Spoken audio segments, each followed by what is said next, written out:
We've had some questions about sediment management, and the Colfax Dam was about 14 or 15 feet high, and the Merrill Dam was probably 20-ish, something like that, 15 or 20.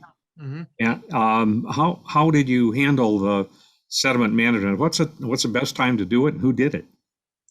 Well, the Moore Dam situation was much different than the dam upstream. The Prairie Dwells Dam had a 65-foot head, so there was a lot of gradient there.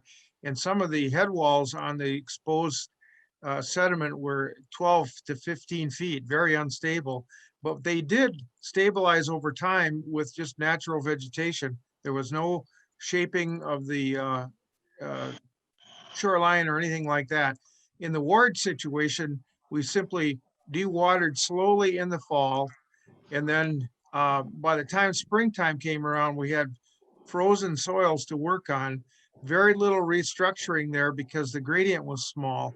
Um, by the time 2 weeks were out, it was already starting to get green. And by the time a month went out, we had enough root structure there to hold the sediment in rain events.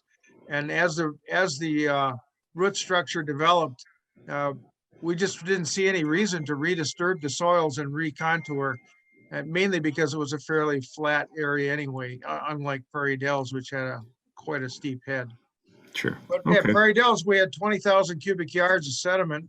That was our original estimate.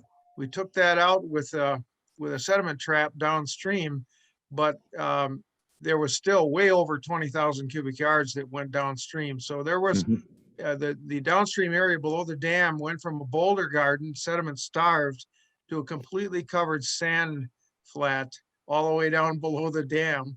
And it took almost a year and a half for that to move on down through the system. Uh, Okay. but but Yep.